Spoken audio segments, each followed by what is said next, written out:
Hey you guys, Lauren here with Free Fly Counseling and Wellness. I just wanted to invite you to a little couch talk right now.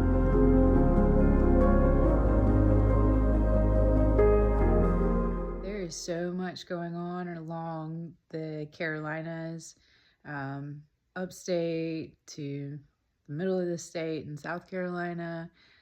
So much here in North Carolina on the western side. Raleigh is kind of situated right in the middle of the state.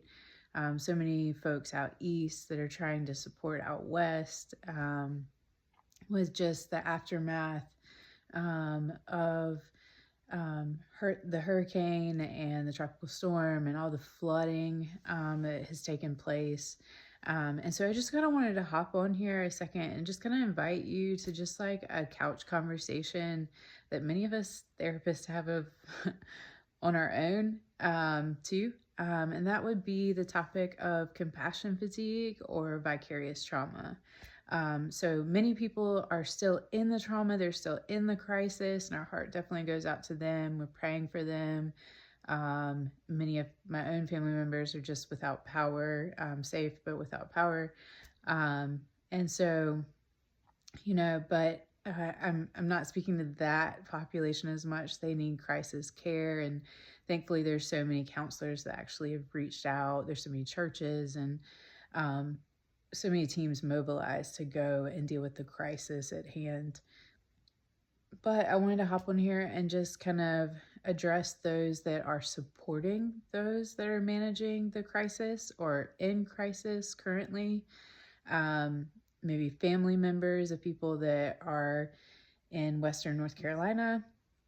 Or maybe you're just hearing a lot of people that you knew be affected by the floods, or maybe you know somebody that's still missing and you can't get a hold of. And so those that are supporting other people, that's who I'm talking about right now. Guys, it's really important as a caretaker, as a counselor, as a nurse. I would even group teachers in here because they do a lot of caretaking, that it's really important that we take care of ourselves too. Only when we take care of ourselves are we better equipped to take care of others. So it's kind of like the old saying that probably many of you have heard, but it's like, okay, you have to, if a plane is going down, they say you put on your oxygen mask and secure it tightly before you secure tightly even your child's face mask, right? The one that is most vulnerable, because that vulnerable person needs a healthy person to be able to lean on. And so we need to make sure that we're doing certain things to protect ourselves, to protect our soul health, our mental health from experiencing what we call compassion fatigue or vicarious trauma. And nowadays, like with social media, it's so easy to pick up on what's going on in the world and kind of emotionally have so many responses so quickly because scroll is so easy, right? And so we have to become aware and kind of in tune of what's going on in our own souls, what's going on in our own mental space, what's happening in my body right now as I'm scrolling. As I'm seeing all these images of what's happening, as this person's texting me, telling me about their need, and I'm scrolling at the same time, like what's going on in my body? Am I starting to feel really, really tense? Am I starting to like avoid going to sleep? Am I being really irritable with my spouse or my friends? Am I hiding all of a sudden? Those are all signs that you want to notice for as you're maybe supporting somebody else that's going through trauma, or you're just being exposed to a lot of the trauma that's going on in the world. You want to check those things. Just getting back to the basics, guys. Like, am I eating? Am I sleeping? Am I feeling super irritable with other people? Maybe am I getting any alone time, right? Am I getting any time with God right now to connect and hear what He has to say? Am I carrying all these concerns and this worry and these burdens, or am I releasing those back to him in prayer? Am I going to him and saying, you know what, you're God. I don't know what's happening right now, but I'm going to trust you and come and move through me as I surrender to you. Like, are we coming and presenting those things to him as well? So I just hit on 3 different areas, which is your body, your soul. How is my soul doing? And the spiritual health of these things. So when we look at ourselves through those 3 lenses, we can really say, okay, how am I doing right now? Am I experiencing any compassion fatigue? Am I experiencing any vicarious trauma as I'm taking in this information? And if so, it's okay. Like, some of us are way more empathetic than others too, or maybe we have a spiritual gift of discernment.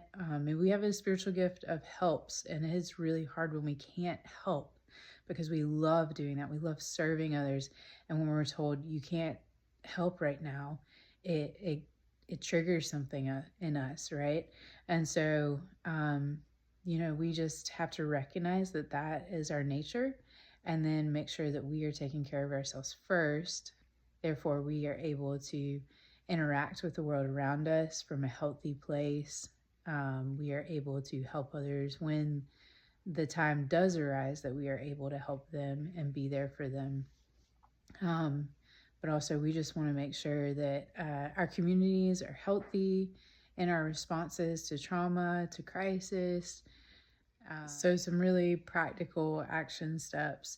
If you notice that you are maybe irritable, not getting sleep, avoiding sleep, scrolling too much, looking at all these images of just crisis happening and disaster, and you're like, I'm stuck, Lauren, like, I don't know how to get out of this. Here's some practical steps. Is one, like, maybe limit how much exposure you have to what's happening right now in the world. That means, the political stuff that's happening, stuff overseas, and the stuff that's happening in the Carolinas right now. That doesn't mean you're ignoring it. It just means you're putting limits. You're setting boundaries and saying, you know what, I'm starting to feel a little icky inside. I think I actually need to put the phone down for a while. Maybe you need accountability. Maybe you can, put it away in a cupboard for a little bit and take an hour just to read or do something that is de-escalating to your body. Maybe go for a walk and just notice what's going on outside, the sounds, the colors. Just use your 5 senses to kind of get back to a place of groundedness and feeling, okay, I'm in control, I'm okay right now. Another thing, you might just want to watch, like, hey, maybe I need a bedtime. You're not a kid anymore, but maybe you need a bedtime so you're able to get enough sleep. Sleep solves so many problems. And then the other thing is, like, what are you eating right now? Like, how are you taking care of your body? What we eat is not just fuel for our gut, but it's fuel for our brain. So, are you eating? Are you so stressed out you can't eat anything, right? And then the other thing is just socially, are you allowing others in and letting them support you as you support the person that's in crisis? And then thirdly, like, hey, are you just praying? Are you I call it offloading. Are you offloading your concerns on a God? All you got to do is go look in the Psalms. And David so many times is like, God, why is this bad thing happening? Why is this bad person oppressing this good person? And, I don't understand what's going on in this nation, and da da da da da da. And then he says, okay, God, but here's who you are, and I will trust you. I will offload onto you and tell you my thoughts, and then I'll come back to the place of, like, I know you're the source of life. I know you've got this. I don't know how. I don't know why, but I do come back to, okay, but you're God. You are my place of refuge. I can trust you. And so maybe it's even that practice of like, are you praying, or are you worrying? Worry is natural. It's just an indicator. Okay, there's a need here. There's a concern here. No big deal, right? But are we offloading that worry by sharing the load if we need to with others? Or are we sharing it with God? Are we being sure that we are taking space to get away from the trauma that we're trying to support others through as well? So these are just a couple of practical things. I'm sure there's so many more as well, based off of your certain situation. And if you find anything to be helpful right now for you, as so much is going on in the Carolinas, and I know in Georgia too. I don't mean to leave you guys out, but in Florida. But if there is something that's helping you out, maybe you want to just drop a comment below as well. And guys, like if this is something like you're super struggling with too, and you're feeling that, like we're here, like we're some resources, but we're not the only ones.